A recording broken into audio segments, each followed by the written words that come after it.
I'm beside my window because it's so mainit talaga and I have an electric fan and I have fresh air, natural sunlight kasi meron din window sa harap ko, and I hope my lighting is alright because for today's video, I'll be sharing with you guys my updated everyday makeup routine. It's been forever since I last posted one.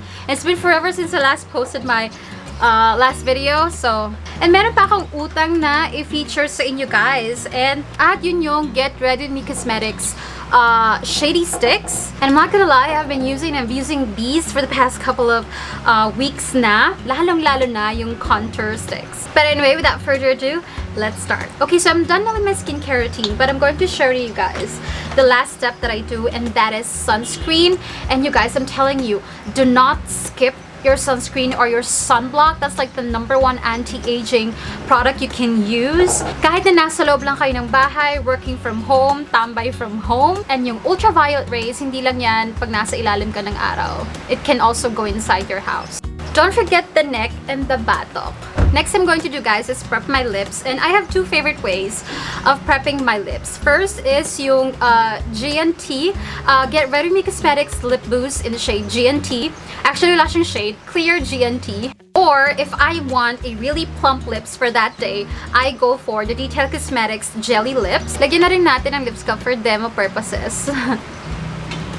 Actually, ito nga lang, oh, parang really nice lip combo na siya. Pero hindi, lip prep lang natin yan. Next I'm going to do, guys, is my brows. Here's the thing. Alam nyo ba, before, para sa akin, everyday makeup, as much as possible, minimal yan. So, I always go for that lip and cheek tint lang. Narinig ba yung tricycle? Sorry, ang ingay. I just always go for the lip and cheek tint na look lang, and then I'm good. And then wala akong gagawin for the rest of my face. But then, as time passed, every time I look at the photos, I look at the videos, ganyan, nare-realize ko na, oh my God, parang borado pala the rest of my face. Yes, I have colors on my cheeks and my lips, pero like, the rest of my face borado. Like, flat, walang definition, lalong-lalo na yung brows. So, habang tumatagal, nag-change na yung preference ko. Hindi na ganun ka-importante sa akin yung lip and cheek tint.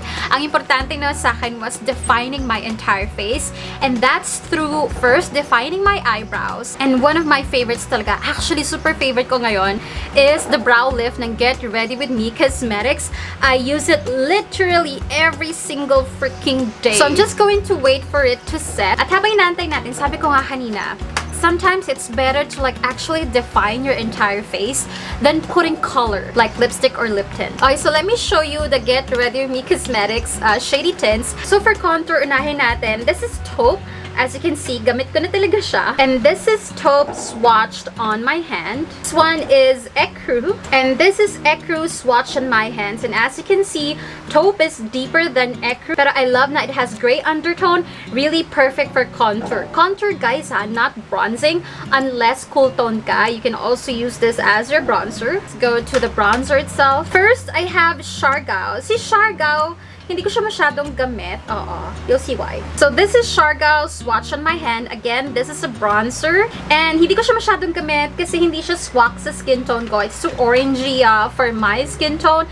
But I'm pretty sure merong skin tone dyan ang talagang makakaswak nito or makaka-appreciate ng shade na to. And the next shade is Coron.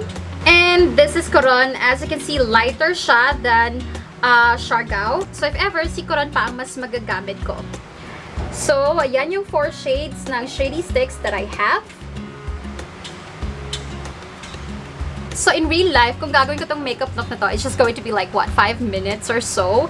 Pero dahil chichikahan tayo, it's going to take, what, 10 minutes? What I like to do next is define the shape of my face, you guys, and that's through contour.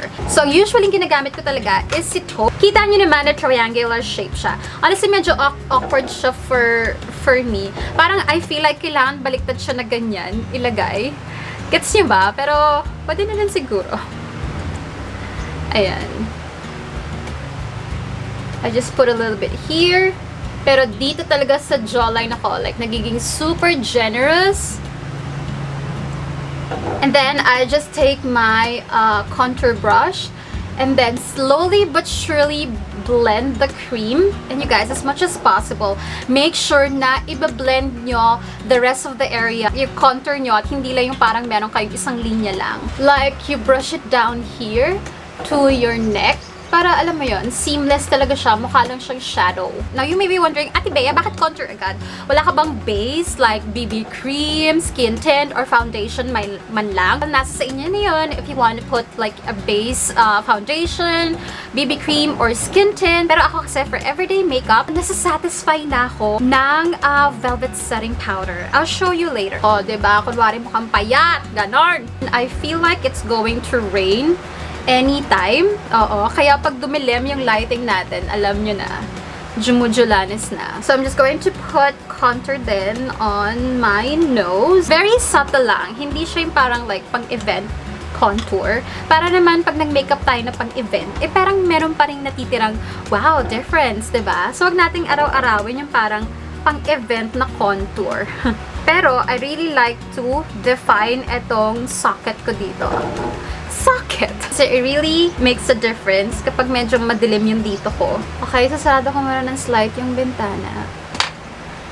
I'm going to do my brows next, and I'm going to use itong Ang Ganda All Day Brow Pomade, and in the shade Bongacious Brown. Ang usually kong ginagamit ng mga nakaraan is from ZZ Cosmetics, yung brow pencil nila.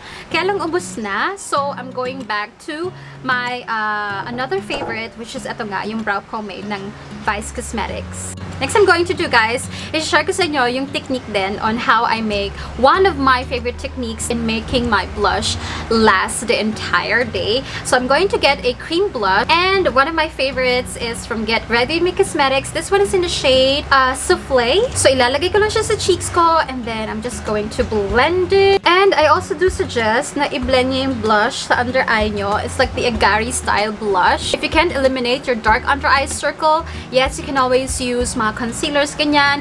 Pero if you can't be bothered using a concealer, edi lagyan mo na ng blush. You know, if you can't beat them, join them. Oh. Next I'm going to do is eto ka na nga. Velvet Setting Powder, Get Ready Me Cosmetics. Super favorite. I know ang dami kong Get Ready With Me Cosmetics products, you guys, but I don't know. Complete packaging nilabas nila. Like, perfect talaga for every day. So, I'm just going to set my entire face. Very, very lightly, of course. So, ito na nga ang sikreto, dahil meron ka ng base na blush, diba? Wala, lakas ng hangin. And then, patungan mo pa ng powder blush to like, you know, lightly set it. Para like, matanggal man yung outer layer, eh meron ka pang like base blush, so hindi ka mamumutla ever. And I'm telling you, this technique, talagang super duper long lasting yung blushelia ko. And, hindi pa tayo tapos, pero setting spray, life proof, the best setting spray, actually fixing spray. Be very generous. And what I love about this spray, you guys, sa umpisa, para kang dewy and wet. Pero if you're eyeing for a matte makeup look, it's not gonna make you like this wet for the entire day. Pag nag-set na siya, babalik yung pagka-matte nung face mo. Ayan, at habang basa pa siya, ng very, very slight, dagdagan mo pa ng konti, depende on the intensity of blush na gusto mo. Pero, gusto ko ganyan. Diba? Next thing, you guys, for the eyes. Okay, so yung iba sa inyo, okay lang na walang eye makeup, you're good. Yung iba naman, gusto may eyeliner. Yung iba naman is maka-mascara and all that. Now, this is my cheat part. I have lash extensions on. Now, I'm not an advocate for lash extensions, pero on my lifestyle na palagi nagmamadali, pero somehow with my work, I have to still look good. Lash extensions is the way to go. Meron siyang like required maintenance, pero minimal effort lang para sa akin yung lash maintenance as long as I have this. And this is the secret, you guys. Diba yung lash extensions ang mahal? Like, diba, 2,000, 3,000, depende on the salon. But this one, you guys, honestly, pinag-iisipan ko, i-share ko sa inyo to, because this is like my secret. Pero this lash extensions, naglalast sa akin to 1 to 2 weeks, depende on gaano ko kasipag to maintain it. Lalo na pag naliligo, hindi ka pwedeng magaganyan. Kailangan careful ka lang, oo. And sa shower, hindi ka pwedeng nakatapat sa shower ng ganyan. Kailangan iwas-iwasan mo yung direct hit ng shower. But this is just 600 pesos.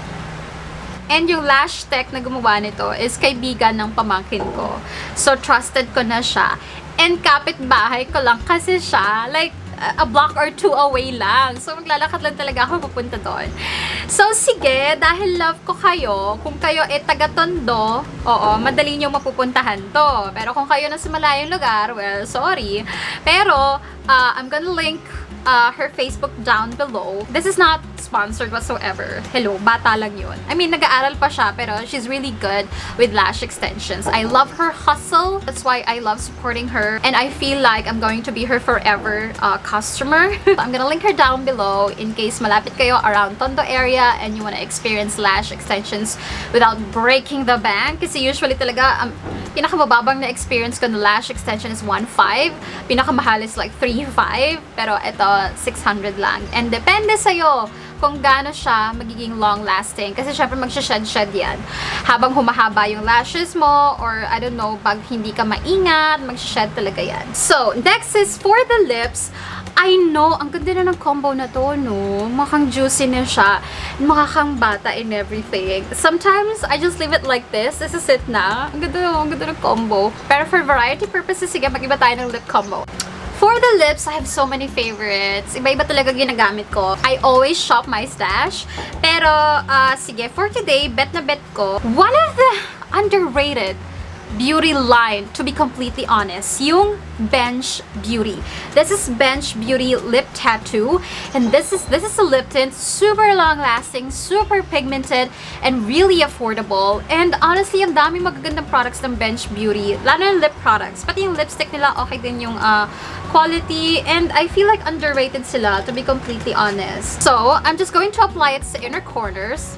What's new? And then, ang favorite ko talaga, guys, majority of the color is nasa lower lips more than the upper lip. That's going to give you a different, like, vibe. So, itong lip tint, ayan, pwede na yan. Or you can use, like, a matte lipstick and put it on top. Yung medyo nude-nude. O, sige, try natin. I'm so sorry, guys. Get ready to be cosmetics ulit. So, I'm using yung Lip Speak in the shade Margarita. Oh my god. You know Maggie Wilson? Her lip combo is always like divine, like nude every day. And I feel like this is one of the dupes you can use kasi syempre mahalo bells yung mga products na ginagamit niya, like I don't know, Dior, Clinique, ganyan. Ito pwedeng ma-achieve yon with a local brand owned by a Filipina. Blend natin yung bandang baba para makita yung tint. But look at that. Look at that. Mag-overline tayo ng konti.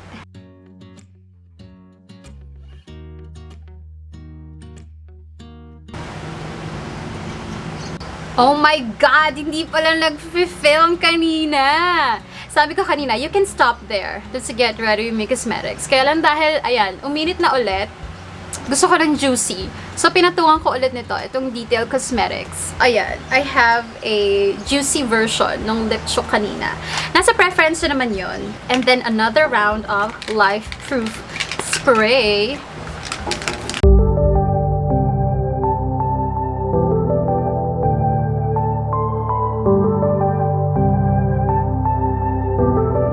Guys, so ito na ang ating finished look, my updated everyday makeup. So nag-iiba-iba lang talaga to with the lip combo depending on my preference for that day. Also, abangan niyo ang next video natin. Yes! I promise agad ang ating video nyo.